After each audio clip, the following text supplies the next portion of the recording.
ঘিরে ফেলা হয়েছে সরকারি জমি। সেখানে সরকারি শিক্ষা প্রশিক্ষণ কেন্দ্রের যে জমি রয়েছে, অভিযোগ সেই জমি কাউন্সিলরের স্বামী দলের প্রভাব খাটিয়ে ঘিরে ফেলেছে। আর এই অভিযোগকে কেন্দ্র করে যখন একদম রাজ্য রাজনীতিতে তুলকালাম পরিস্থিতি, সেই সময় কাউন্সিলর কিন্তু সমস্ত অভিযোগ অস্বীকার করেছেন। এরই পাশাপাশি ইংরেজবাজার পুরসভার চেয়ারম্যান তিনিও কিন্তু সমস্ত অভিযোগ অস্বীকার করেছেন। এরই পাশাপাশি একটা প্রশ্ন সামনে আসছে, মুখ্যমন্ত্রীর নির্দেশিকা, সেই নির্দেশিকাও কি অমান্য করছে দলের কর্মীরা?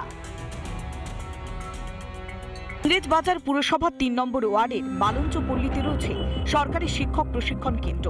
প্রায় ৪ একর জুড়ে রয়েছে এই কেন্দ্র। সেই সরকারি জায়গায় দখল করবার অভিযোগ উঠেছে এলাকার কাউন্সিলর মনীষা সাহা মণ্ডলের স্বামীর বিরুদ্ধে। অন ক্যামেরায় আমি বলছি, আমার কোনো এলাকাবাসী এই জায়গা নিয়ে একটা কোনো কথা বলবে না, কারণ ওই জায়গা নিয়ে প্রচুর মানুষ ভুক্তভোগী। কারণ যেই জায়গার কথা আপনি বলছেন সেখানে একটা খেলার পরিবেশ, খেলার জায়গা তৈরি করা হচ্ছে, না কোনো ঘর, না কোনো ক্লাব, না কোনো মন্দির, কোনো কিছু হচ্ছে না, একটা খেলার জায়গা শুধুমাত্র। ইংরেজবাজার পুরসভার চেয়ারম্যানের দাবি কোনো দখল নয়, বাচ্চারা যাতে খেলতে পারে তার উপযোগী পরিবেশ তৈরি করা হয়েছে। জায়গাটার একদম নোংরা পরিবেশ ছিল, সাপ আর যত বাড়িতে রাবি চলছিল ওখানে ফেলত। তো ওইখানকার যারা লোকাল ছেলে, ছোট ছোট ছেলেরা ওটা পরিষ্কার করে খেলা উপযোগী করে, ওটা ঘেরাও করে বা দখল করা না। যদিও সরকারি শিক্ষক প্রশিক্ষণ কেন্দ্রের অফিস ইনচার্জের দাবি, সরকারি জায়গা এভাবে ঘেরাও করা যায় না। ঘিরে রাখা যায় না, জায়গা সরকারের জায়গা, হ্যাঁ, তো এটাকে ঘিরে রাখা যাবে না। রিকোয়েস্ট করেছি ওনাদেরকে, এখন কি ব্যবস্থা করবেন। আপনাদের কি জানিয়েছিল আগে? না, আপনাদের আমাকে এখন হায়ার অথরিটিকে জানাতে হবে। মুখ্যমন্ত্রীর হুঁশিয়ারির পরেও সরকারি জমি দখলের অভিযোগ নিয়ে কটাক্ষ করেছে বিজেপি। নম্বর ওয়ার্ড, ৪ নম্বর ওয়ার্ড থেকে শুরু করে বিভিন্ন ওয়ার্ডে সরকারি জমি দখল করে তাদের কোথাও কোথাও পার্টি অফিস, কাউন্সিলর অফিস এবং বিভিন্ন খাতে তারা সেগুলো দখল করছে।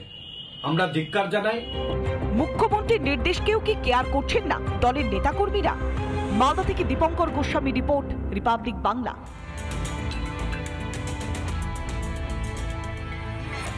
মেঘভাঙা বৃষ্টি আর ধসে বিপর্যস্ত উত্তর সিকিম। সেখানে যুদ্ধকালীন তৎপরতায় চলছে উদ্ধার কাজ। সেনার কপ্টার পৌঁছে গেছে ত্রাণ সামগ্রী নিয়ে, এবং ইতিমধ্যে কিন্তু যে বিষয়টি জানা যাচ্ছে, ইতিমধ্যে উদ্ধার কাজ চলছে। দুর্গত এলাকায় ত্রাণ সামগ্রী নিয়ে পৌঁছে যায় 2টি কপ্টার। সেনা ও স্থানীয়দের জন্য প্রয়োজনীয় সামগ্রী নিয়ে উড়ে যায় হেলিকপ্টার। MI-41 ও MI-39 হেলিকপ্টারে করে চলছে উদ্ধার। জরুরি পরিষেবায় প্রস্তুত রাখা হয়েছে 2টি MI-17 হেলিকপ্টার। পর্যটকদের উদ্ধার করে, যারা আটকে পড়েছিলেন তাদেরকে উদ্ধার করে পাকইয়ং গ্রিনফিল্ড বিমানবন্দরে নিয়ে আসা হয়েছে।